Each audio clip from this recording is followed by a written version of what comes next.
Hadirin yang saya hormati, ini cirinya.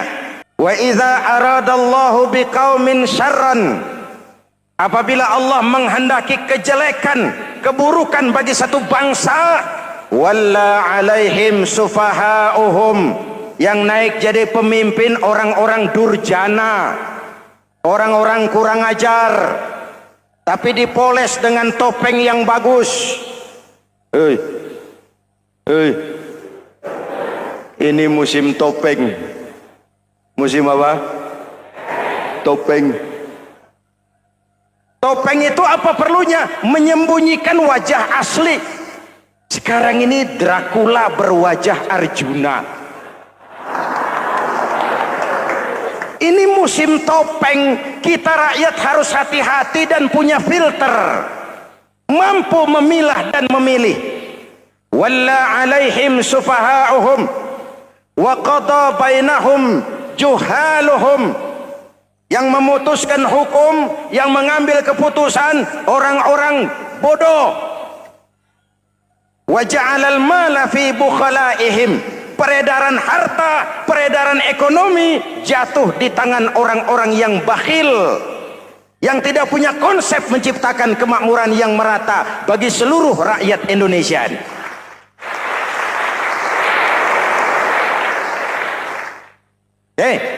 Kita kembali kepada tiang. Ini kan lagi cerita tiang tadi ya. Kalau sedang berdiri, lihat tempat sujud, jangan menteleng terus ke atas. Terserang penyakit tamak bin rakus alias serakah. Nah, selesai. Anggota badan yang paling terhormat ini kepala. Ketika sujud, sama rendahnya dengan telapak kaki. Allahu Akbar, yang besar cuma Allah. Apa bedanya saya dengan saudara? Tidak ada, kecuali saya ngomong saudara dengerin. Kita sama-sama beribadah, sama-sama mencari nilai tambah di hadapan Allah. Apa saya lebih penting dari saudara? Belum tentu. Apa saya lebih hebat dari saudara? Belum tentu. Perasaan lebih penting, lebih hebat, lebih jago setan. Jelas? Ayo tundukkan kepala, dia sama rendahnya dengan telapak kaki kita. Yang besar cuma Allah. Allahu Akbar.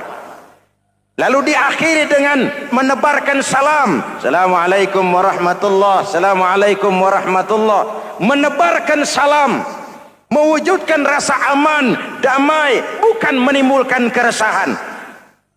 Hadirin yang saya hormati, ini karakteristik kita. Selesai sholat, kembali ke masyarakat, ajaran salam diterjemahkan. Apa?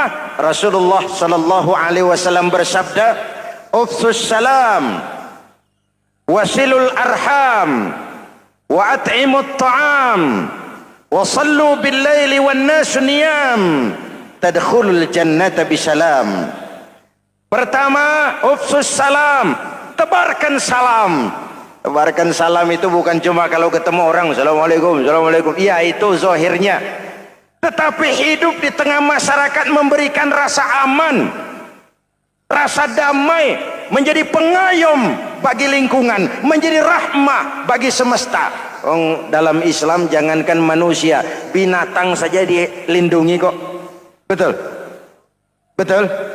Coba kalau belajar istinja itu kan makruh buang air kecil di tanah yang berlubang. Kenapa? Pertama, melindungi binatang yang ada dalam lubang. Siapa tahu di lubang yang saudara kencingi ada semut sedang rapat. Membahas Buloget jilid 2. Apa dosanya lalu mati dikencingi?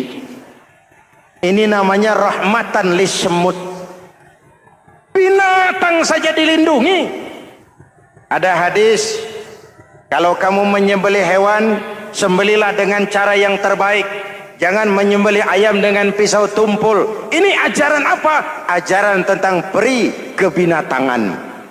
Rahmatan, memberikan rahmah, salam, keselamatan dan kedamaian kepada masyarakat lingkungan. Itu misi seorang muslim.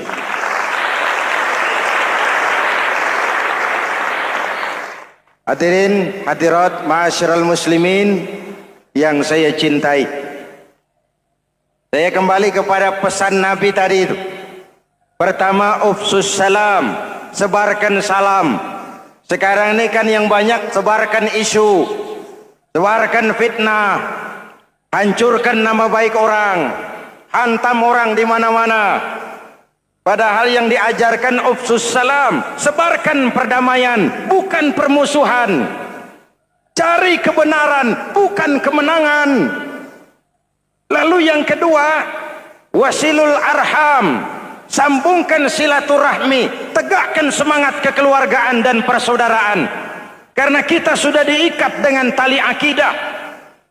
Mari kita saling bertanya setelah lewat hari-hari yang dimana kita seperti saling berhadapan, seperti tercabut dari akar budaya kita sebagai bangsa. Semangat gotong royong, semangat kekeluargaan makin lentur dan luntur, dan perlu kita angkat kembali ke permukaan. Silul arham, sambungkan semangat silaturahmi. Wa at'imut ta'am, berikan makan orang-orang yang kelaparan, mempunyai kepekaan dan kepedulian. Jangan menari di atas penderitaan orang, jangan tersenyum di atas isak tangis tetangga. At'imut ta'am, mempunyai kepedulian yang tinggi. Wasallu bil laili wan nasu niyam, bangunlah di keheningan malam ketika orang sedang tidur. Istilah saya, kalau mau telepon Allah, jangan lupa nomor teleponnya, 44342, jumlahnya 17. Zuhur, asar, maghrib, isya, subuh, 44342. Jangan ragu-ragu, kalau angka cukup telepon sambung, kalau angka kurang hati-hati salah sambung. Pak, mau sambung yang lebih cepat bagaimana? Bisa, selain nomor itu coba pakai sambungan langsung jarak jauh, namanya SLJJ. Kapan? Tengah malam. Kenapa tengah malam? Lebih murah. Lebih murah. Saluran kosong, telepon jarang yang pakai, orang banyak tidur. Wa minal laili fatahajjad bihi nafilatan lak asa ayyab'atsaka rabbuka maqaman mahmuda. Nun, di keheningan malam bangun. Seperti bapak-bapak, ibu-ibu sering bangun tengah malam ya Bu?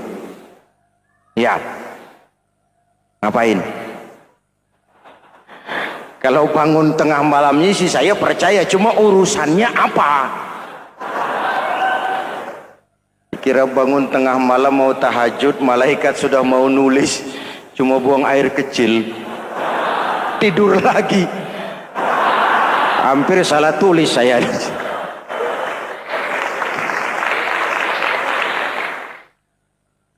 Baik, fondasi sudah Pak, tiang siap, lalu apa lagi? Nah, rumah itu supaya ada batas, perlu pagar, dinding, tembok. Yang jadi batas, dinding, tembok, puasa. Asyamu junnatun, puasa adalah dinding, benteng yang menyelamatkan manusia jangan sampai menyentuh wilayah lain. Ada batas-batas dan norma yang diindahkan. Selesai, tembok, dinding, selesai. Pagar, selesai. Lah rumah itu supaya bersih, kan harus ada kamar mandi, jendela, pintu, yang fungsinya membersihkan zakat. Kalau dia zakatul mal, dia bersihkan harta kita. Kalau dia zakatul fitrah, dia bersihkan jiwa kita. Kalau dia zakatul tijarah, dia bersihkan bisnis kita. Kalau dia zakatul ma'adin, dia bersihkan barang tambang kita. Karena itu dalam kitab-kitab fikih dikatakan zakat itu adalah harta yang tu'khazu min aghniyaihim wa turaddu ila fuqaraihim. Kiai Haji Zainuddin Hamidi atau dikenal sebagai Kiai Haji Zainuddin MZ. Beliau lahir pada tanggal 2 Maret 1952. Kiai Haji Zainuddin MZ adalah seorang pemuka agama Islam di Indonesia yang populer melalui ceramahnya di radio dan televisi. Julukannya adalah Dai Berjuta Umat karena dakwahnya yang dapat menyentuh seluruh lapisan masyarakat. Dan ia pernah menjabat sebagai Ketua Umum Partai Bintang Reformasi, kemudian digantikan oleh Bursah Zarnubi. Kiai Haji Zainuddin MZ merupakan anak tunggal buah cinta pasangan Turmuzi dan Zainabun dari keluarga Betawi asli. Ayahnya yang pensiunan pegawai PLN adalah seorang yang taat beragama, sementara ibunya seorang ibu rumah tangga. Sejak umur 2 tahun, Kiai Haji Zainuddin MZ sudah ditinggal sang ayah. Untuk memenuhi kebutuhan hidupnya, sejak kecil Kiai Haji Zainuddin MZ sering membantu sang ibu untuk berjualan nasi uduk. Selama 6 tahun Kiai Haji Zainuddin MZ mengenyam pendidikan di bawah asuhan Kiai Haji Idam Chalid, ulama karismatik asal Kalimantan, sekaligus politisi ulung yang pernah menjabat sebagai Ketua MPR dan Ketua DPR pada periode 1971 sampai 1977. Kiai Haji Zainuddin MZ ini semakin dikenal masyarakat ketika ceramahnya mulai memasuki dunia rekaman. Kasetnya beredar bukan saja di seluruh pelosok Nusantara, tetapi juga ke beberapa negara Asia. Kiai Haji Zainuddin MZ pernah diangkat menjadi anggota Majelis Permusyawaratan Rakyat Republik Indonesia periode 1997 sampai 1999. Beliau pernah mengisi di suatu acara TV, seperti acara Tabligh Akbar Ramadan, Indosiar mulai dari tahun 2000 sampai tahun 2001. Acara TV pengantar sahur dan berbuka puasa, Indosiar, dari tahun 1999 sampai 2002. Dakwah puasa acara TV SCTV dari tahun 1991 sampai 2001. Kiai Haji Zainuddin MZ meninggal dunia pada 5 Juli 2011 dalam perjalanan menuju Rumah Sakit Pusat Pertamina karena serangan jantung dan gula darah. Ia meninggal setelah sarapan bersama keluarga di rumahnya Gandaria 1, Kebayoran Baru, Jakarta Selatan. Itulah biografi singkat dari beliau. Mari kita kirimkan Al-Fatihah untuk beliau, Kiai Haji Zainuddin MZ. Jikalau kuat fondasi, aman bangunan. Jikalau rapuh pondasi, lentur dan luntur bangunan. Maka kuat atau tidak kuatnya bangunan Islam kita bergantung kepada keyakinan dasar tadi, fondasi. Saya bersaksi tidak ada Tuhan selain Allah, artinya saya tidak akan menyembah kecuali hanya kepada Allah. Orang yang benar fondasinya beres sujudnya. Kalau saya yakin tidak ada Tuhan selain Allah, saya tidak akan minta rezeki kecuali hanya kepada Allah. Orang yang benar fondasinya, giat bekerjanya. Jauh dari tipu menipu, jauh dari renten, jauh dari riba, jauh dari korupsi, jauh dari judi. Keyakinan memberikan warna terhadap bentuk kepribadian. Kalau saya yakin tidak ada Tuhan selain Allah, saya tidak akan pernah takut kecuali hanya kepada Allah. Saya tidak akan melarikan persoalan kecuali hanya kepada Allah. Saya tidak akan menggantungkan hidup kecuali hanya kepada Allah. Saya tidak akan minta tolong kecuali hanya kepada Allah. Meresap ke dalam jiwa. Untuk keyakinan seperti ini, orang-orang tua kita dahulu berlinang air mata, bersimbah darah, bahkan berkorban nyawa, melaksanakan hijrah untuk mempertahankan keyakinan. Ini intan paling mahal dan ini mutiara paling berharga. Zaman boleh berubah, tapi fondasi tidak boleh goyah. Masa boleh berganti, tapi fondasi jangan sampai mati. Karena iman kita hidup, untuk iman kita berjuang, dan dalam iman kita ingin kembali menghadap Allah Subhanahu. Masih ingat cerita tentang Bilal? Masih? Mengulang kaji saja. Bilal itu budak sahaya. Ketika masuk Islam, dipanggil oleh majikannya. Bilal, iya bos. Saya dengar kamu masuk Islam ya? Iya bos. Kok berani-beraninya kamu masuk Islam? Memangnya kamu budak siapa Bilal? Iya budak bos. Bos. Kamu kerja sama siapa? Sama bos. Bos. Yang gaji kamu siapa? Ya bos. Nah, kamu kan ngerti Bilal, Kamu budak saya, kamu kerja dengan saya, yang gaji kamu saya, yang beri makan saya. Kenapa? Kok beraninya masuk Islam padahal kamu belum saya kasih izin? Bos boleh beli badan saya, tapi jangan mimpi bisa membeli jiwa saya. Tuan boleh kuasai badan saya, tapi jangan mimpi bisa menguasai keyakinan saya. Saya memang benar Tuan yang gaji, tapi kan saya digaji, saya kerja. Kerja itu kewajiban saya, gaji itu hak saya. Soal keyakinan, jangan ikut campur bos. Kurang ajar kamu Bilal. Biarin. Bilal, begini saja. Kalau kau mau meninggalkan keyakinanmu, meninggalkan Allah Tuhanmu, kau akan kami merdekakan. Tapi kalau kau tetap dalam keyakinanmu, kamu akan saya siksa sampai mati. Bagaimana? Jangan mimpi bos. Lebih baik mati berkalang tanah daripada hidup bercermin bangkai. Biar saya gugur membela keyakinan daripada hidup jadi penjilat menjual akidah. Itu prinsip.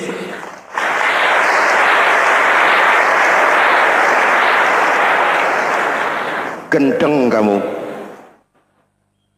Ayo siksa. Tangannya diikat, dihimpit dengan batu berat, dijemur dengan terik matahari padang pasir, terkelupas kulitnya, mengalir darah dari sekujur badannya, pecah bibirnya. Ayo Bilal, tetap bertuhan Allah dan kau akan mati di sini, atau kembali ke agama lama, kau jadi merdeka. Dari bibir yang pecah itu cuma keluar Allahu Ahad. Bilal budak badannya, merdeka jiwanya, maka namanya ditulis dengan tinta emas dalam sejarah. Kita zaman sekarang merdeka badan kita, tapi sering budak mental dan jiwa kita, maka sejarah tidak pernah mau mencatat kita.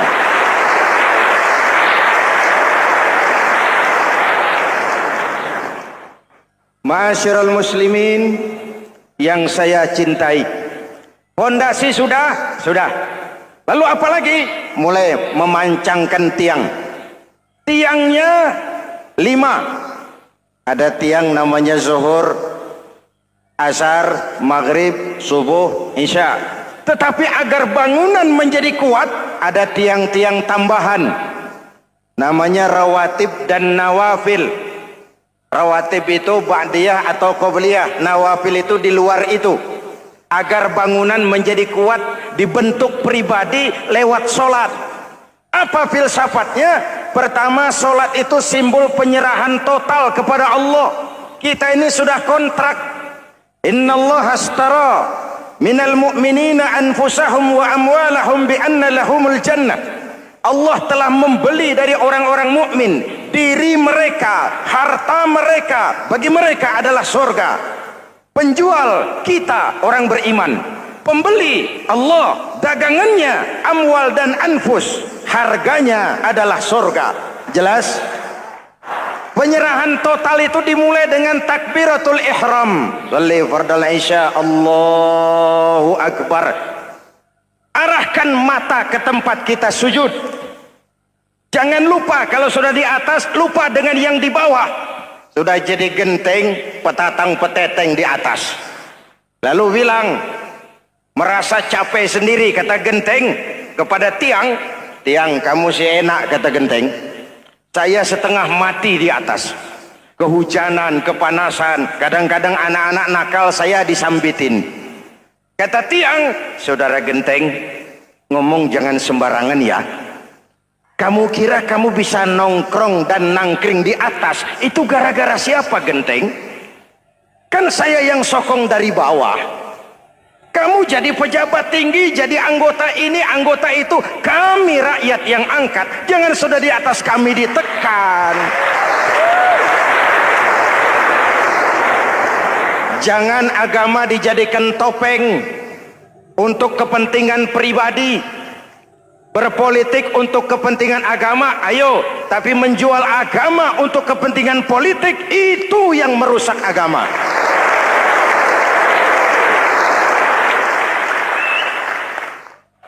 Ini kan kita lagi prihatin sedang meluncur kasus Bulog Gate 2. Innalillahi wa inna ilaihi raji'un.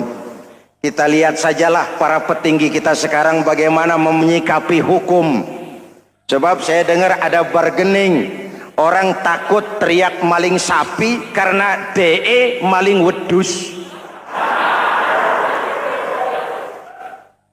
Tidak berani teriak ada maling sapi karena dia maling kambing. Yang lain maling ayam, dikumpulin ternyata maling semua.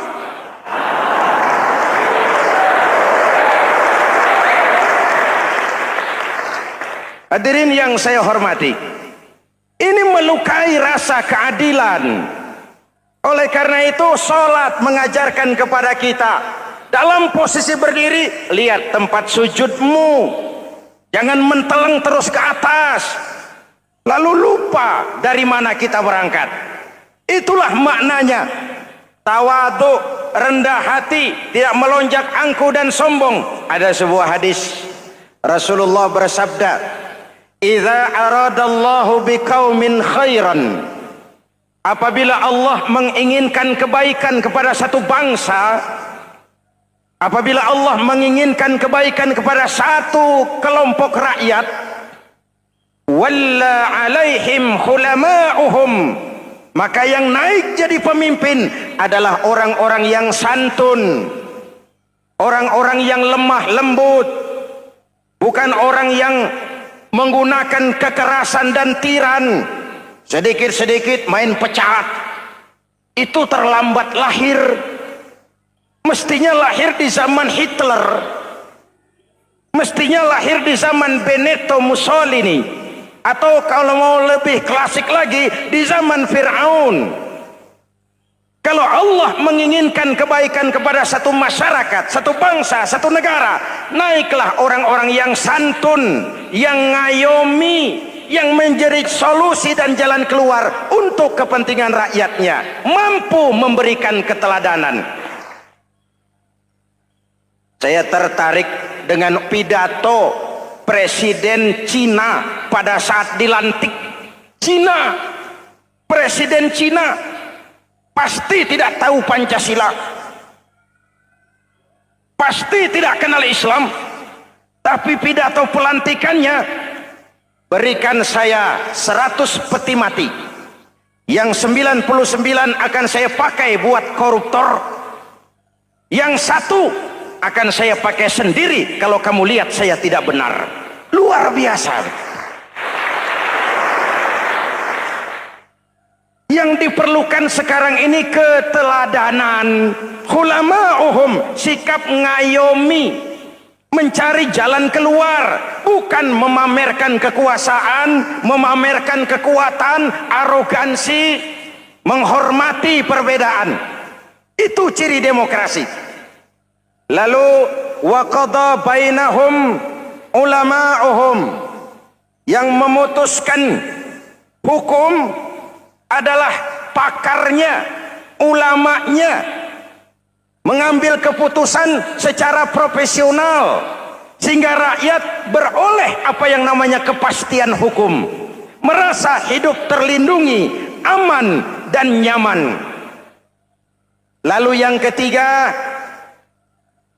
wa ja'alal mala fi askhiyaihim, peredaran harta, pergerakan ekonomi berada di tangan orang-orang yang pemurah, yang tidak mau kaya sendiri, tidak mau senyum di atas penderitaan orang lain, menari di atas bangkai saudaranya.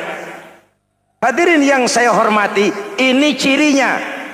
Tapi sebaliknya kata Nabi, wa idza aradallahu biqaumin syarran, apabila Allah menghendaki kejelekan, keburukan bagi satu bangsa, walla alaihim sufahauhum, yang naik jadi pemimpin orang-orang durjana, orang-orang kurang ajar, tapi dipoles dengan topeng yang bagus.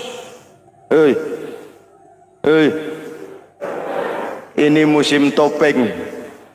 Musim apa? Topeng. Topeng itu apa perlunya? Menyembunyikan wajah asli. Sekarang ini Dracula berwajah Arjuna. Ini musim topeng, kita rakyat harus hati-hati dan punya filter, mampu memilah dan memilih. Walla alaihim sufaha'uhum wa qada bainahum juhaluhum. Yang memutuskan hukum, yang mengambil keputusan orang-orang bodoh. Wa ja'alal mala fi bukhalaihim. Peredaran harta, peredaran ekonomi jatuh di tangan orang-orang yang bakhil, yang tidak punya konsep menciptakan kemakmuran yang merata bagi seluruh rakyat Indonesia.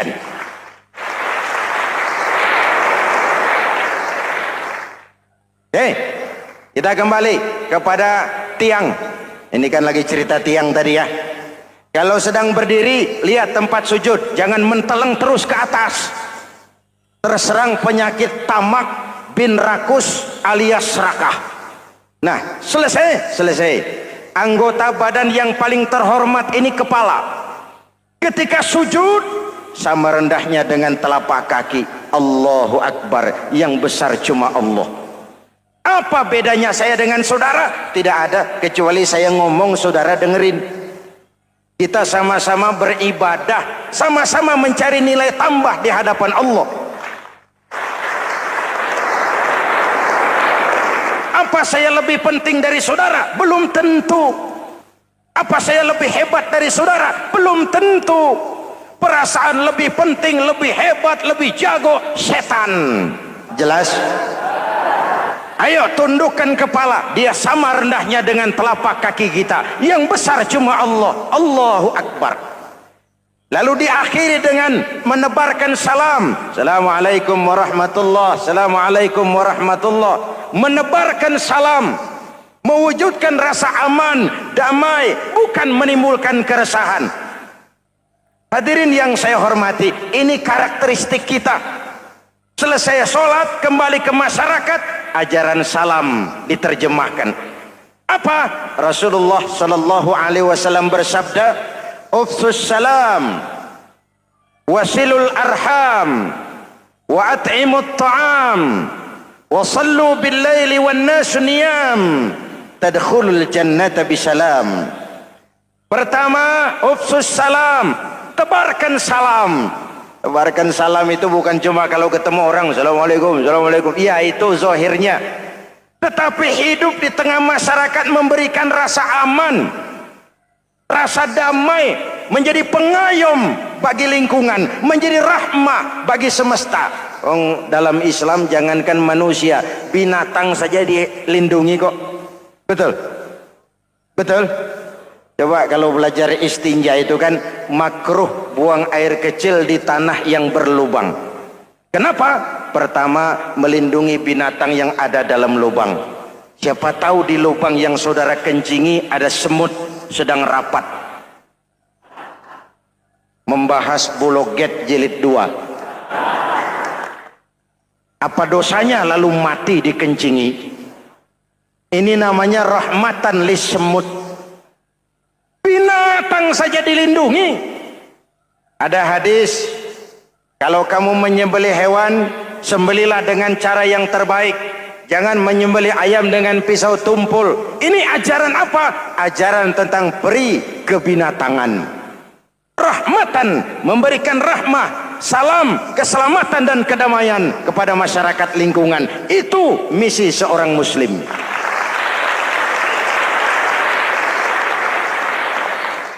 Hadirin, hadirat, ma'asyiral muslimin yang saya cintai. Saya kembali kepada pesan Nabi tadi itu. Pertama, ufsus salam, sebarkan salam. Sekarang ini kan yang banyak sebarkan isu, sebarkan fitnah, hancurkan nama baik orang, hantam orang di mana-mana. Padahal yang diajarkan ufsus salam, sebarkan perdamaian, bukan permusuhan. Cari kebenaran, bukan kemenangan.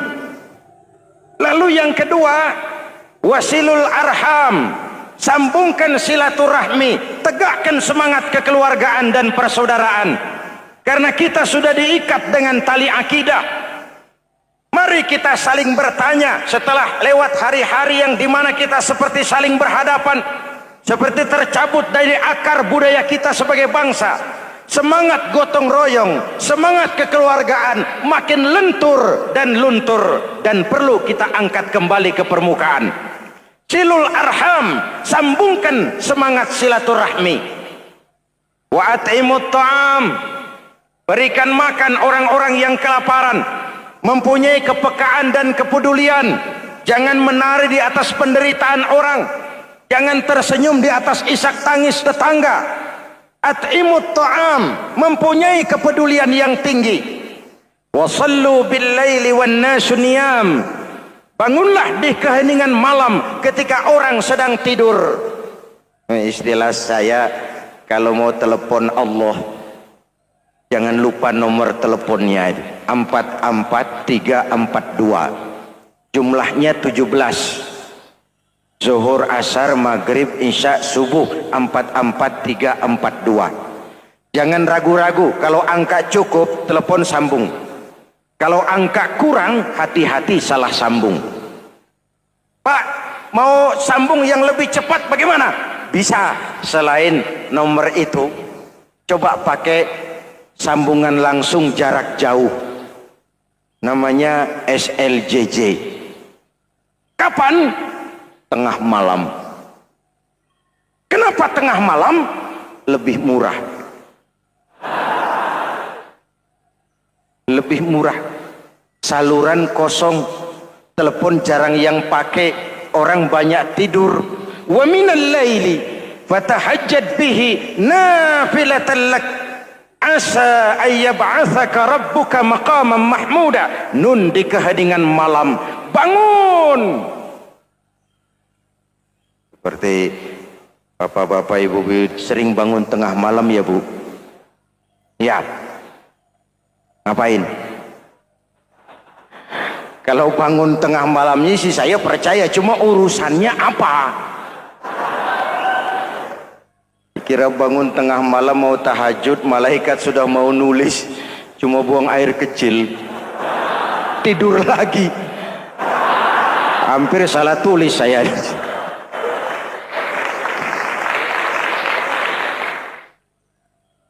Baik, fondasi sudah Pak, tiang siap. Lalu apa lagi? Nah, rumah itu supaya ada batas, perlu pagar, dinding, tembok. Yang jadi batas, dinding, tembok, puasa. Asyamu junnatun, puasa adalah dinding, benteng yang menyelamatkan manusia jangan sampai menyentuh wilayah lain. Ada batas-batas dan norma yang diindahkan. Selesai, tembok, dinding, selesai. Pagar, selesai. Lah rumah itu supaya bersih, kan harus ada kamar mandi, jendela, pintu, yang fungsinya membersihkan zakat. Kalau dia zakatul mal, dia bersihkan harta kita. Kalau dia zakatul fitrah, dia bersihkan jiwa kita. Kalau dia zakatul tijarah, dia bersihkan bisnis kita. Kalau dia zakatul ma'adin, dia bersihkan barang tambang kita. Karena itu dalam kitab-kitab fikih dikatakan zakat itu adalah harta yang tu'khazu min aghniyaihim wa turaddu ila fuqaraihim. Jikalau kuat fondasi, aman bangunan. Jikalau rapuh fondasi, lentur dan luntur bangunan. Maka kuat atau tidak kuatnya bangunan Islam kita bergantung kepada keyakinan dasar tadi, fondasi. Saya bersaksi tidak ada Tuhan selain Allah, artinya saya tidak akan menyembah kecuali hanya kepada Allah. Orang yang benar fondasinya beres sujudnya. Kalau saya yakin tidak ada Tuhan selain Allah, saya tidak akan minta rezeki kecuali hanya kepada Allah. Orang yang benar fondasinya, giat bekerjanya, jauh dari tipu menipu, jauh dari renten, jauh dari riba, jauh dari korupsi, jauh dari judi. Keyakinan memberikan warna terhadap bentuk kepribadian. Kalau saya yakin tidak ada Tuhan selain Allah, saya tidak akan pernah takut kecuali hanya kepada Allah. Saya tidak akan melarikan persoalan kecuali hanya kepada Allah. Saya tidak akan menggantungkan hidup kecuali hanya kepada Allah. Saya tidak akan minta tolong kecuali hanya kepada Allah. Meresap ke dalam jiwa. Untuk keyakinan seperti ini, orang-orang tua kita dahulu berlinang air mata, bersimbah darah, bahkan berkorban nyawa, melaksanakan hijrah untuk mempertahankan keyakinan. Ini intan paling mahal dan ini mutiara paling berharga. Zaman boleh berubah, tapi pondasi tidak boleh goyah. Masa boleh berganti, tapi pondasi jangan sampai mati. Karena iman kita hidup, untuk iman kita berjuang, dan dalam iman kita ingin kembali menghadap Allah Subhanahu. Masih ingat cerita tentang Bilal? Masih? Mengulang kaji saja. Bilal itu budak sahaya. Ketika masuk Islam, dipanggil oleh majikannya. Bilal, iya bos. Saya dengar kamu masuk Islam ya? Iya bos.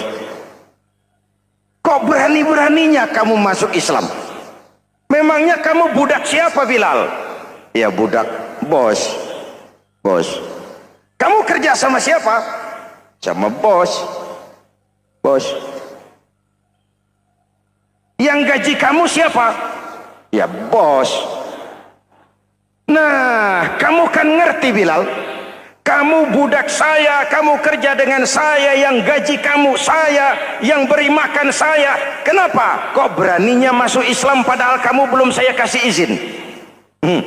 Bos, bos boleh beli badan saya, tapi jangan mimpi bisa membeli jiwa saya. Tuhan boleh kuasai badan saya, tapi jangan mimpi bisa menguasai keyakinan saya. Saya memang benar Tuhan yang gaji, tapi kan saya digaji, saya kerja. Kerja itu kewajiban saya, gaji itu hak saya. Soal keyakinan, jangan ikut campur bos. Kurang ajar kamu Bilal. Biarin. Bilal, begini saja. Kalau kau mau meninggalkan keyakinanmu, meninggalkan Allah Tuhanmu, kau akan kami merdekakan. Tapi kalau kau tetap dalam keyakinanmu, kamu akan saya siksa sampai mati. Bagaimana? Jangan mimpi bos. Lebih baik mati berkalang tanah daripada hidup bercermin bangkai. Biar saya gugur membela keyakinan daripada hidup jadi penjilat menjual akidah. Itu prinsip.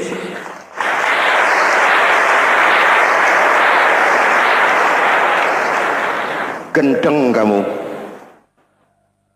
Ayo siksa. Tangannya diikat, dihimpit dengan batu berat, dijemur dengan terik matahari padang pasir, terkelupas kulitnya, mengalir darah dari sekujur badannya, pecah bibirnya.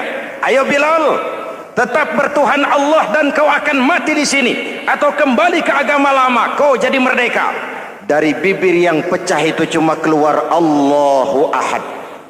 Bilal budak badannya, merdeka jiwanya, maka namanya ditulis dengan tinta emas dalam sejarah. Kita zaman sekarang merdeka badan kita, tapi sering budak mental dan jiwa kita, maka sejarah tidak pernah mau mencatat kita.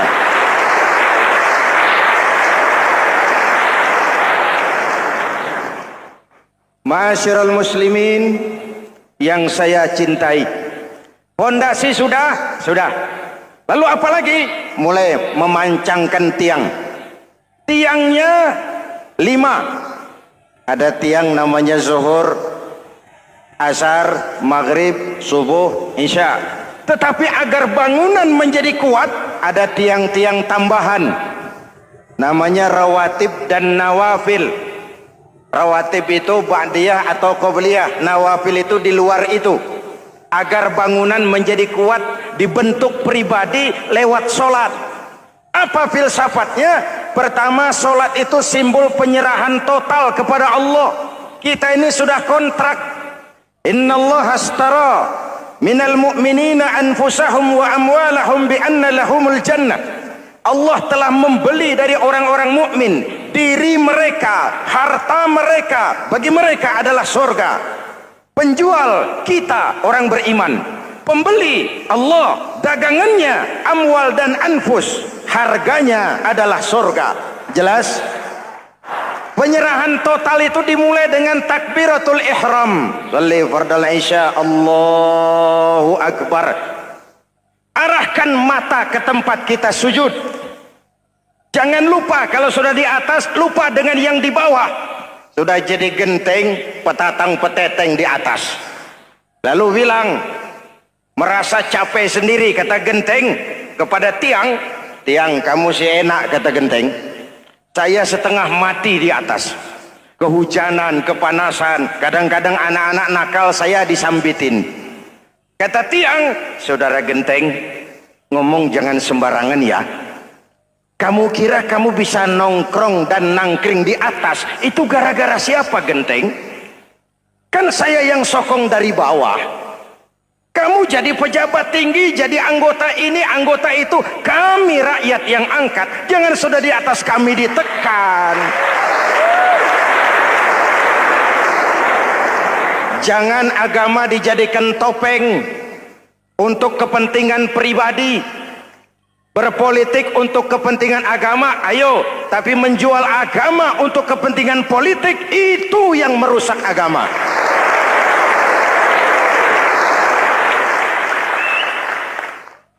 Ini kan kita lagi prihatin sedang meluncur kasus Bulog Gate 2. Innalillahi wa inna ilaihi raji'un. Kita lihat sajalah para petinggi kita sekarang bagaimana menyikapi hukum. Sebab saya dengar ada bargaining. Orang takut teriak maling sapi karena DE maling wedus.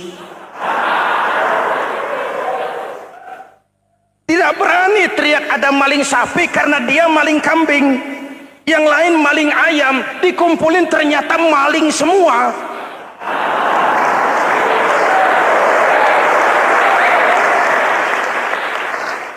Hadirin yang saya hormati, ini melukai rasa keadilan. Oleh karena itu sholat mengajarkan kepada kita, dalam posisi berdiri, lihat tempat sujudmu. Jangan menteleng terus ke atas, lalu lupa dari mana kita berangkat. Itulah maknanya tawadhu, rendah hati, tidak melonjak angkuh dan sombong. Ada sebuah hadis Rasulullah bersabda, "Idza aradallahu biqaumin khairan."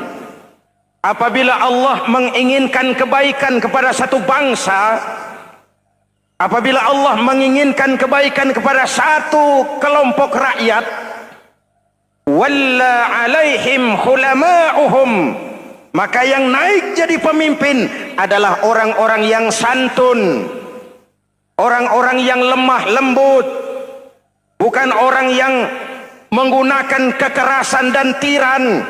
Sedikit-sedikit main pecat, itu terlambat lahir.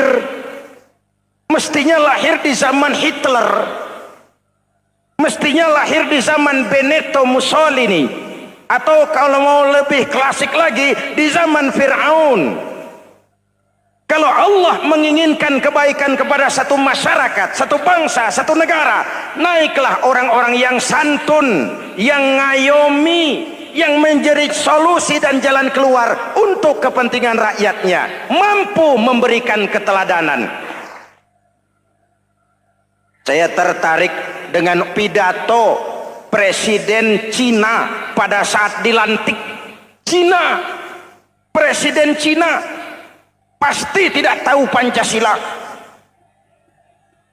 pasti tidak kenal Islam, tapi pidato pelantikannya, berikan saya 100 peti mati, yang 99 akan saya pakai buat koruptor, Yang satu akan saya pakai sendiri kalau kamu lihat saya tidak benar. Luar biasa. Yang diperlukan sekarang ini keteladanan. Hulama'uhum, sikap ngayomi, mencari jalan keluar, bukan memamerkan kekuasaan, memamerkan kekuatan, arogansi, menghormati perbedaan.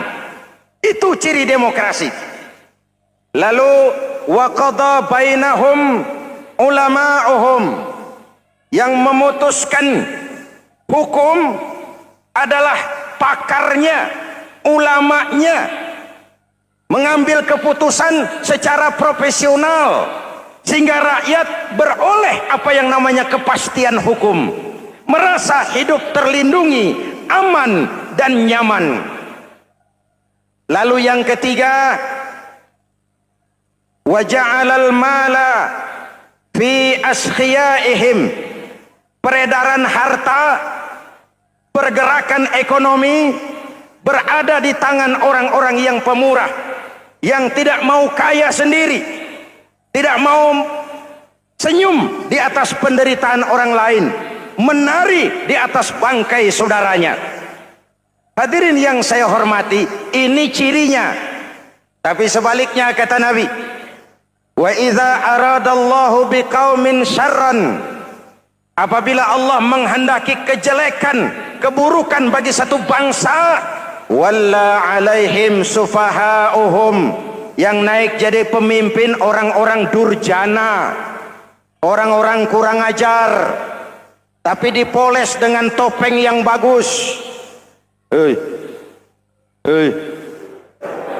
Ini musim topeng. Musim apa? Topeng. Topeng itu apa perlunya? Menyembunyikan wajah asli. Sekarang ini Dracula berwajah Arjuna. Ini musim topeng. Kita rakyat harus hati-hati dan punya filter, mampu memilah dan memilih.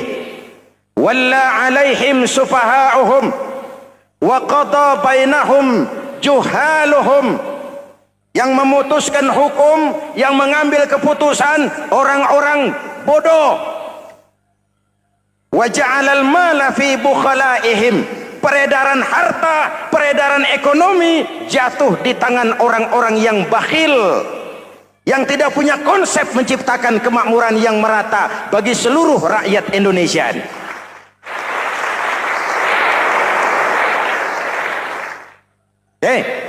Kita kembali kepada tiang.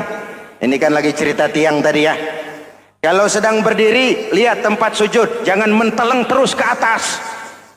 Terserang penyakit tamak bin rakus alias serakah. Nah, selesai. Anggota badan yang paling terhormat ini kepala. Ketika sujud, sama rendahnya dengan telapak kaki. Allahu Akbar, yang besar cuma Allah. Apa bedanya saya dengan saudara? Tidak ada, kecuali saya ngomong saudara dengerin. Kita sama-sama beribadah, sama-sama mencari nilai tambah di hadapan Allah. Apa saya lebih penting dari saudara? Belum tentu. Apa saya lebih hebat dari saudara? Belum tentu. Perasaan lebih penting, lebih hebat, lebih jago setan. Jelas? Ayo tundukkan kepala, dia sama rendahnya dengan telapak kaki kita. Yang besar cuma Allah. Allahu Akbar. Lalu diakhiri dengan menebarkan salam. Assalamualaikum warahmatullah. Assalamualaikum warahmatullah. Menebarkan salam, mewujudkan rasa aman, damai, bukan menimbulkan keresahan. Hadirin yang saya hormati, ini karakteristik kita. Selesai sholat, kembali ke masyarakat, ajaran salam diterjemahkan. Apa? Rasulullah sallallahu alaihi wasallam bersabda, "Ufsus salam, wasilul arham, wa at'imut ta'am, wa sallu bil laili wan nasu niyam, tadkhulul jannata bisalam." Pertama, ufsus salam, tebarkan salam. Tebarkan salam itu bukan cuma kalau ketemu orang, assalamualaikum, assalamualaikum. Iya, itu zahirnya. Tetapi hidup di tengah masyarakat memberikan rasa aman, rasa damai, menjadi pengayom bagi lingkungan, menjadi rahmah bagi semesta. Dalam Islam jangankan manusia, binatang saja dilindungi kok. Betul? Betul? Coba kalau belajar istinja itu kan makruh buang air kecil di tanah yang berlubang. Kenapa? Pertama, melindungi binatang yang ada dalam lubang. Siapa tahu di lubang yang saudara kencingi ada semut sedang rapat membahas Bologet jilid 2. Apa dosanya lalu mati dikencingi? Ini namanya rahmatan lis semut. Binatang saja dilindungi. Ada hadis, kalau kamu menyembelih hewan, sembelilah dengan cara yang terbaik. Jangan menyembelih ayam dengan pisau tumpul. Ini ajaran apa? Ajaran tentang peri kebinatangan. Rahmatan, memberikan rahmah, salam, keselamatan dan kedamaian kepada masyarakat lingkungan. Itu misi seorang muslim.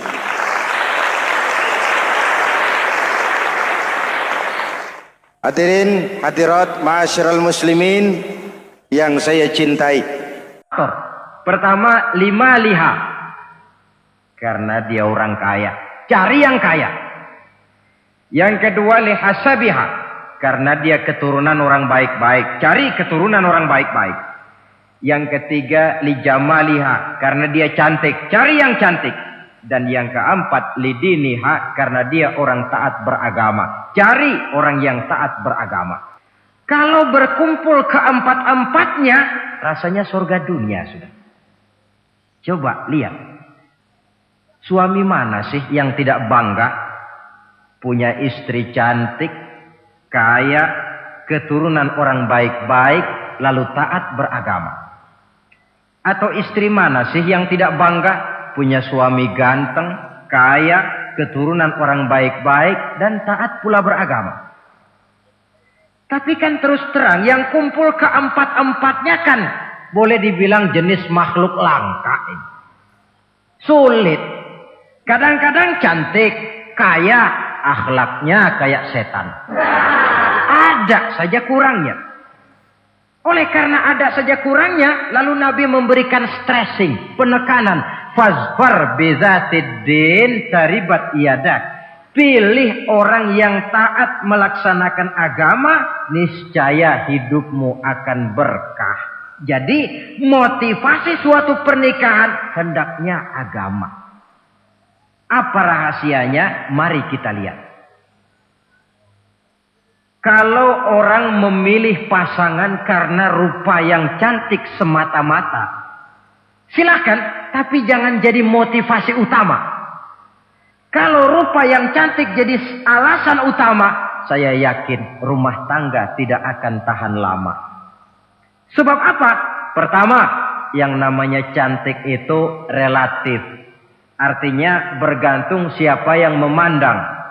Yang menurut saudara cantik, menurut saya belum tentu cantik. Yang kata saya cantik, menurut saudara barangkali itu yang jelek. Relatif. Saya kalau ditanya orang, Ustadz, siapa perempuan paling cantik di dunia ini? Tentu saja saya jawab istri saya. Apa saudara lalu protes? Salah Ustadz, yang cantik istri saya, bukan istri Ustadz. Saya bilang masa bodoh, saya nggak ngurusi istri sampean. Cantik itu relatif. Sehingga di kalangan para ahli cinta, ahli cinta, sampai sekarang masih jadi perdebatan. Sebenarnya cantik yang bikin orang jatuh cinta, apa cinta yang membuat orang jadi kelihatan cantik? Dua-duanya bisa terjadi. Mungkin karena cantik orang jatuh cinta, dan bisa juga karena sudah kadung cinta orang kelihatannya jadi cantik. Tapi yang jelas cantik relatif. Yang relatif tidak bisa dijadikan sandaran utama. Yang kedua, yang namanya cantik itu temporer. Artinya berubah oleh pergeseran masa dan pertukaran waktu. Sekarang dia cantik, of course. Sedang sweet 17-an. sedang honeymoon, sedang bulan madu, sedang pengantin baru, tentu saja cantik. Punya dia anak satu, kecantikan mulai menurun. Punya dia anak dua, kulit mulai keriput. Punya dia anak tiga, apalagi tak pandai bersolek, sudahlah onderdil mulai pada copot. Kalau rumah tangga didasarkan kepada rupa yang cantik saja, selesailah rumah tangga sampai di situ. Yang ketiga, di atas langit, rupanya masih ada langit lagi. Di atas yang kita anggap cantik, rupanya masih ada yang lebih cantik. Kalau cantik yang kita kejar, kita akan jadi petualang yang pindah dari perempuan satu ke perempuan yang lain. Cinta bajak laut namanya. Di mana kapal berlabuh, di sana cinta mendarat. Saudara hadirin yang saya hormati, padahal sate dengan singkong itu kan bedanya cuma di tenggorokan. Kalau sudah masuk ke dalam perut, kenyangnya barangkali sama. Malah barangkali besok pagi kalau keluar lebih tidak enak baunya sate itu daripada singkong. Makanya orang kalau sudah nikah oleh Nabi dipesan, apabila kamu di jalan melihat perempuan yang membuat kamu kagum, cepat-cepatlah pulang ke rumah. Sebab apa? Sebab yang perempuan cantik di jalan kau lihat itu punya, istrimu juga di rumah punya. Gak percaya cobalah pulang, akurin, sama itu. Silahkan cari yang cantik, tapi jangan dijadikan motivasi utama. Yang kedua, kalau perkawinan, pernikahan cuma karena harta, silahkan cari yang kaya. Tapi kan harta itu, kata Imamul Ghazali, al-mal zillun zail. Harta bagaikan bayangan. Sore di sebelah barat, tengah hari di tengah, sore pindah ke sebelah timur. Hari ini dia kaya, besok dia bangkrut. Roda itu berputar. Kalau harta dijadikan pilihan utama, boleh jadi dalam hidup berumah tangga ada pepatah, ada uang abang disayang, tidak ada uang abang melayang. Artinya pun rumah tangga tidak akan tahan lama. Yang ketiga, kalau karena keturunan, persilahkan cari keturunan yang baik-baik. Namun toh pada akhirnya orang diajarkan bahwa kita ini mau besar atau tidak, bukan dengan jalan menyempeng kepada kebesaran orang lain, tetapi ditentukan oleh kepribadian kita sendiri. Sekarang kalau karena agama, Nabi berikan penekanan fazfar bizatid din taribat yadak. Pilih orang yang taat beragama, niscaya hidupmu akan beruntung. Apa rahasianya? Tidak lain rumah tangga Rasulullah Sallallahu Alaihi Wasallam. Yang ini artinya kita sudah masuk kepada bagian ketiga, bagaimana membina rumah tangga bahagia menurut contoh baginda Nabi. Saudara, bagaimana sih rumah tangga Rasul itu? Kelihatan dari dua ucapannya, pendek, singkat, tapi punya pengertian filosofis yang mendalam. Dua kalimat saja beliau bilang tentang rumah tangganya, yaitu baiti jannati, rumah tanggaku laksana sorga bagiku. Bayangkan, kalau seorang suami sudah mampu berkata macam begitu, bahagia hidupnya. Ini barangkali tantangan buat kita semua. Mampukah kita di rumah tangga berkata semacam perkataan beliau tadi? Baiti jannati, rumah tanggaku laksana surga bagiku. Padahal dari sejarah kita baca, Rasul itu rumahnya kecil. Tidurnya di atas pelepah daun korma, sampai berbekas di pipinya. Sarapan paginya seteguk zam-zam, sepotong roti, kadang-kadang 3 butir korma. Tempat tidurnya bukan alga spring bed atau Dunlopillow macam kita punya. Di rumahnya tidak ada mebel spaghetti model yang lagi ngetop-ngetopnya. Entah di tengah rumah macam itu, beliau sanggup berkata, baiti jannati. Kenapa kita yang hidup di zaman di mana fasilitas mestinya lebih menunjang, kok malah banyak yang berkata sebaliknya?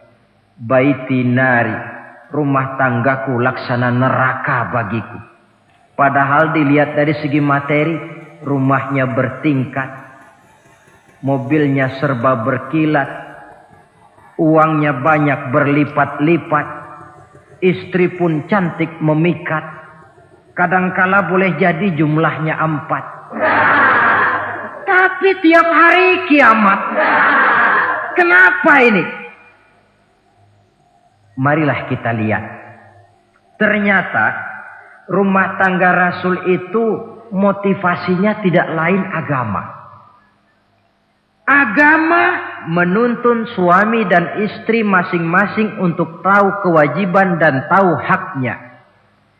Kalau kewajiban sudah dilaksanakan, lalu hak diberikan, akan timbul pengertian, understanding. Kalau sudah ada saling pengertian, akan timbul ketenangan, feeling of security. Dan ketenangan tangga utama untuk mencapai yang disebut bahagia. Itu sebabnya hakikatnya membicarakan rumah tangga yang berdasarkan agama tidak lain adalah bagaimana seharusnya seorang suami melaksanakan kewajibannya dan seorang istri melaksanakan tugasnya. Artinya kewajiban suami itu apa? Kewajiban istri itu apa? Kewajiban istri hak suami, kewajiban suami hak untuk istrinya menurut tuntunan dan tuntutan agama. Saudara hadirin, menurut hadis riwayat Abu Dawud dari Muawiyah bin Haidah, satu hari Rasul ditanya, "Ya Rasul, apa sih hak istri-istri kami ini? Artinya kewajiban kami sebagai suami ini apa?" Rasul menjawab, pertama, antat'amaha iza ta'imta. Kau beri istrimu makan sebagaimana engkau makan. Kewajiban seorang suami yang pertama. Kewajiban yang menyangkut masalah pangan. Di sini rumah tangga berfungsi sebagai pengatur ekonomi.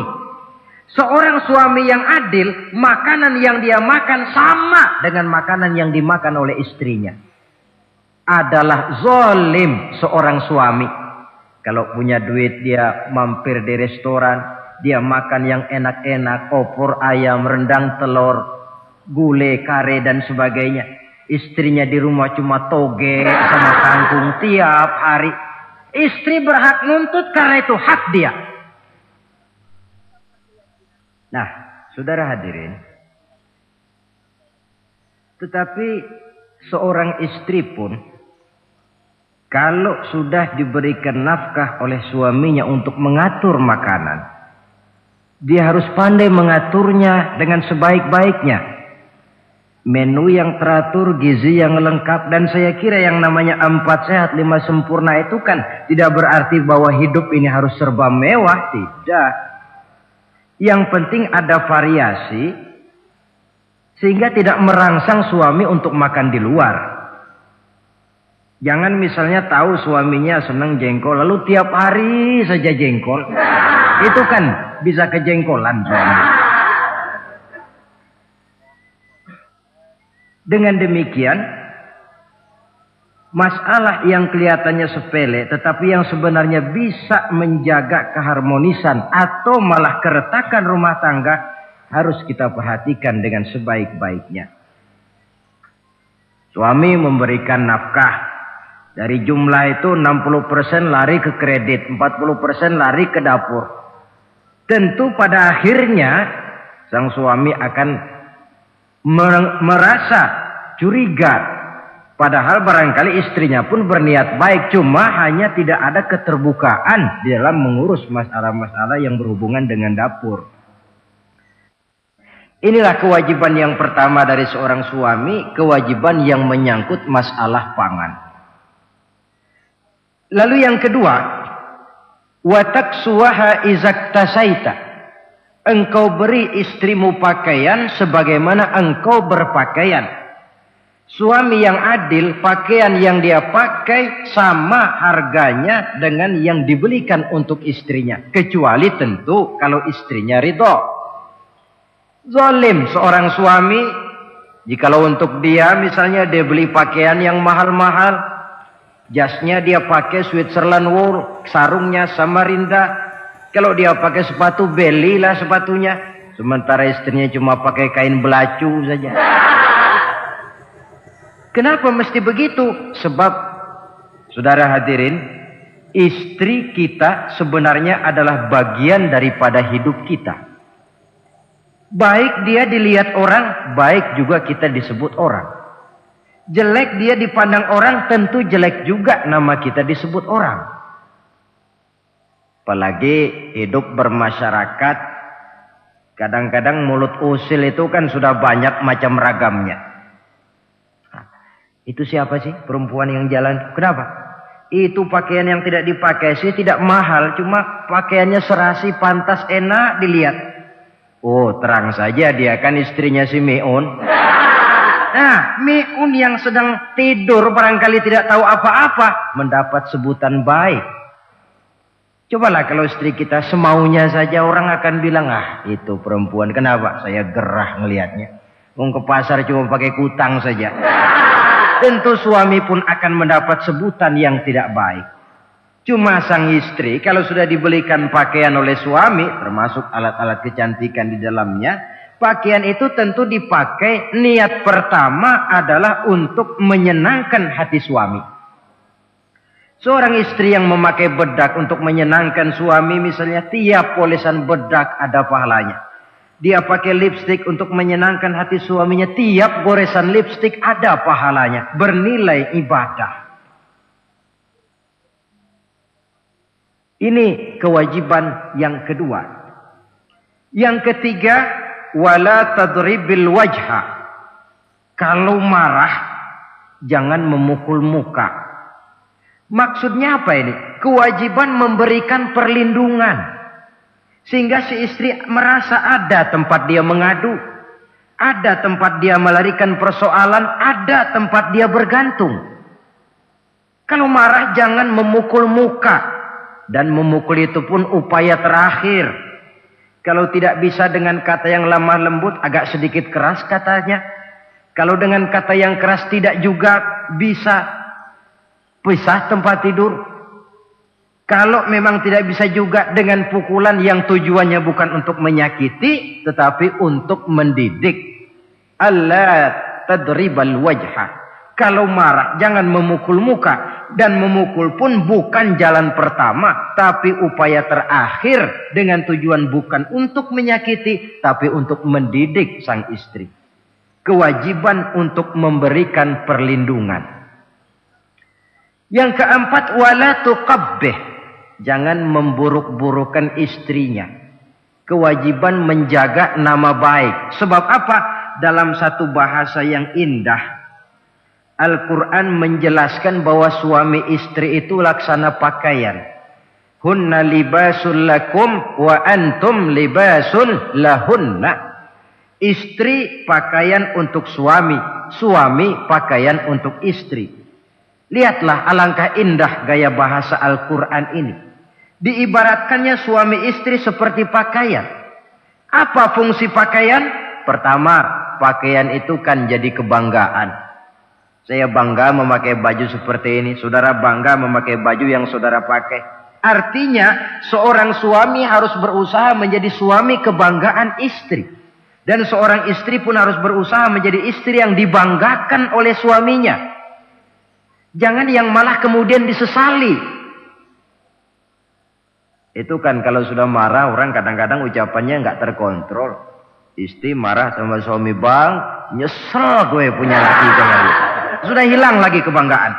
Kalau kebanggaan hilang, wibawa pun hilang. Kalau wibawa sudah hilang, maka rumah tangga sudah sulit untuk dipertahankan. Yang kedua, yang namanya pakaian itu kan menutup aurat. Itu tujuan pakaian yang terpenting. Artinya di sini, kalau seorang istri mempunyai kekurangan, suamilah yang menutupi. Kalau seorang suami mempunyai kekurangan, istri juga harus berusaha menutupi. Jangan kekurangan suami diceritakan di pasar umum. Atau kekurangan istri dibuka di mana-mana. Itu namanya suami istri tidak berfungsi sebagai pakaian, malah justru saling membuka aurat masing-masing. Iyalah kadang-kadang penyakit ini. Kadang-kadang yang namanya perempuan dari rumah itu berangkat ngaji katanya. Sampai di pengajian apa? Suaminya diakur-akurin. Bayu bagaimana suami? Wah, suami saya payah. Dipayahkannya suaminya di mana-mana. Atau aib dan kekurangan istri diceritakan di mana-mana. Orang bertanya, gimana mas istrinya? Wah, gak maju. Loh, kenapa istrimu kan cantik? Iya, soal cantik sih iya, tapi tidurnya kok ngiler ini. Nah, ini kan nggak perlu yang macam begini ini. Tidak bisa menjaga apa yang disebut security informasi. Fungsi pakaian sebagai suami istri tidak berjalan di dalamnya. Saling menjaga kehormatan diri. Ini yang keempat. Yang kelima, wala tahjur illa fil bait. Jangan berpisah dari istri kecuali di rumah. Maksudnya begini. Kalau satu hari seorang istri suami marah kepada istrinya, tidak usah istri itu disuruh pulang ke rumah orang tuanya, ke rumah mertua lalu diusir. Tidak. Cukup pisah tempat tidur saja. Ini maknanya wala tahjur illa fil baiti. Umpamanya, dek malam ini saya sedang tidak enak pikiran. Kau tidur di kamar belakang lah, saya kamar depan. Cukup pisah tempat tidur saja. Tidak perlu istri dipulangkan ke rumah orang tuanya. Nanti umpamanya tengah malam turun hujan, udara dingin, pikiran berubah, berasa perlu. Kan tinggal manggil. Tidak jauh secara psikologis ajaran semacam ini bisa kita terima. Saudara hadirin yang saya hormati. Ini pada prinsipnya kewajiban seorang suami. Kewajiban yang menyangkut masalah pangan, sandang, perlindungan, memelihara kehormatan, dan menjaga ketenangan di rumah tangga dengan menyelesaikan persoalan di rumah tangga itu secara intern. Jangan belum apa-apa sudah mertua diundang. Orang tua dibon. Persoalan belum tentu selesai, tapi masalah sudah meluas. Cobalah kita selesaikan intern dulu. Kalau kemudian ternyata dianggap perlu mengundang orang tua, mertua, keluarga, baru kita upayakan ke arah itu. Ini kewajiban suami dan ini merupakan hak istri. Lalu bagaimana kewajiban istri sekarang ini? Istri kewajibannya merupakan hak untuk suami. Saudara, dari hadis yang diriwayatkan Imam Ibnu Majah dari Ali bin Yazid dari Abi Umamah, Nabi bersabda, "Mastafadal mu'minu ba'da taqwallahi azza wa jalla khairan lahu min zaujatin salihah." Bagi seorang mukmin, sesudah dia mempunyai sifat takwa kepada Allah, tidak ada yang lebih membawa manfaat selain daripada istri yang salihah. Istri soleha itu yang bagaimana? Yang hidup mampu melaksanakan kewajibannya. Apa kewajibannya? Kata Nabi, pertama, in amaroha ata'athu. Kalau diperintah, dia taat. Kewajiban istri yang pertama, taat kepada suaminya. Begitu besar kewajiban taat kepada suami, sampai-sampai Nabi pernah menyatakan, "Lau kuntu amiran ahadan ayyasjuda li ahadin la amartul mar'ata an tasjuda li zawjiha." Kalau saja boleh, kata Nabi, aku memerintahkan manusia sujud kepada sesama manusia, tentu aku perintahkan istri untuk sujud kepada suaminya. Untung saja sujud kepada manusia tidak boleh. Kalau boleh, istri itu disuruh sujud kepada suami. Tentu karena besar hak suami atas dirinya. Yang kedua, ibadah sunnah tidak mendapat izin suami juga bukan saja tidak berpahala, malah berdosa. Umpamanya, pengantin baru, si istri kebetulan santri, malam minggu pesta, besoknya hari Senin, si istri sudah kadang biasa hidup sebagai santri, hari Senin puasa sunnah. Dia bilang sama suaminya, "Bang, besok saya mau puasa sunnah nih, hari Senin." Kata suaminya, Kalau kau puasa juga kau kejam. Lalu kau puasa aku disuruh ngapain? Tidak diizinkan oleh suami, dia puasa juga. Bukan saja tidak mendapat pahala, malah berdosa. Sampai amalan yang sunnah pun tidak diizinkan oleh suami, berdosa. Apalagi amalan yang mubah. Apalagi amalan yang tidak ada dasar hukumnya, perintahnya. Sepanjang perintah suami tidak untuk maksiat kepada Allah, istri wajib untuk taat. Dalam hadis lain kita temukan Nabi bersabda, "Idza da'a ar-rajulu imra'atahu ila firashihi." Kalau seorang suami memanggil istrinya ke tempat tidur. Ini bahasa kinayah. Manggil ke tempat tidur kan tentu enggak perlu penjelasan. Masa mau nyambal di tempat tidur kan enggak. Fa'abat. Si istri tidak mau. Lantaran istri tidak mau, suami jengkel. Fabata ghadbana 'alaiha. Sampai dalam jengkelnya tidur. La'anat hal malaikatu hatta tusbiha. Istri macam itu dilaknat, dikutuk oleh malaikat sampai datang waktu pagi. Kewajiban untuk taat. Namun sebaliknya, seorang suami pun jangan mentang-mentang istri wajib taat lalu overacting. Segalanya main tunjuk, segalanya main komando, segalanya main perintah. Sebab contoh yang diberikan oleh Rasul tidak begitu. Rasul kita baca dalam sejarah menjahit bajunya sendiri. Memperbaiki kasutnya sendiri. Artinya yang bisa ya dikerjakan tanpa harus menggantungkan semuanya kepada sang istri. Kewajiban untuk taat. Nah, penutup tentang taat ini ada sebuah hadis pula di mana baginda Nabi bersabda, "Ayyumam ra'atin matat wa zawjuha anha radin dakhalatil jannah." Kalau seorang perempuan meninggal dunia, suaminya ridho kepadanya, maka perempuan itu akan masuk surga. Artinya, kalau seorang istri meninggal, ya dia tukang ngaji, ya tukang sholat, ya suka puasa, ya gemar sodakoh, tapi meninggal suaminya tidak ridho, pintu surga belum dibukakan sampai suaminya ridho kepadanya. Ini menggambarkan tentang besarnya kewajiban taat seorang istri kepada suaminya. Ini kewajiban pertama. Lalu kewajiban yang kedua kata Nabi, wa in nazara ilaiha sarrathu. Kalau dipandang oleh suaminya, dia pandai menggembirakan, menyenangkan hati suaminya. Menjadi istri yang pandai menyenangkan hati suami. Siapa contohnya? Kita lihat misalnya istri Nabi di antaranya Sayyidatuna Khadijah radhiyallahu anha. Ketika Nabi pertama kali menerima wahyu berhadapan dengan malaikat Jibril, beliau kembali ke rumah dengan tubuh gemetar. Setibanya di rumah beliau berkata, "Zammiluni ya Khadijah." Khadijah, selimuti saya. Kenapa bang? Barusan datang malaikat Jibril, dia katakan begini-begini, saya khawatir Khadijah. Khadijah tahu suaminya sedang gelisah. Sebagai istri yang bijak beliau tampil, apa katanya? Kalla ma yukhzikallahu abada. Tidak apa-apa bang, jangan khawatir, Allah tidak akan menyusahkan abang buat selamanya. Ini istri yang pandai menyenangkan hati suami.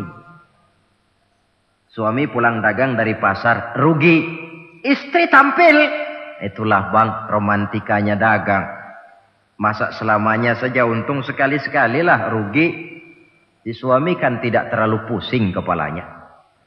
Jangan sudah di pasar rugi, sampai rumah istri pidato, peletar-peletor macam petasan. Dasar suami goblok, dagang saja rugi. Sudahlah di pasar rugi, sampai ke rumah digoblok-goblokin. Itu nanti suami kan bisa kena penyakit yang disebut broken home. Penyakit nggak betah di rumah. Seorang istri kalau suami sudah kena penyakit tidak betah di rumah, itu mesti siap-siap mental untuk dimadu. Nah, Jadi kalau tidak dimadu bagaimana? Berusaha bikin betah suami di rumah. Suami pulang kantor jam 2. Setengah 2 dandan. Kalau perlu setel habis. Kalau perlu. Kelihatan suami akan datang. Bukakan pintu. Sambut dengan senyum. Apalagi kalau senyumnya Pepsodent. Saya kira suami bagaimanapun lelahnya, peras keringat, banting tulang, pulang mencari nafkah. Kalau kembali di rumah disambut dengan senyum, hilang capeknya. Tapi bayangkan, sudahlah di kantor capek, peras keringat, banting tulang. Sampai pula di rumah yang nyambut cuka sama kukusan. Udah asem, monyong. Suami mana yang kerasan tinggal di rumah? Menjadi istri yang pandai menggembirakan, menyenangkan hati suaminya.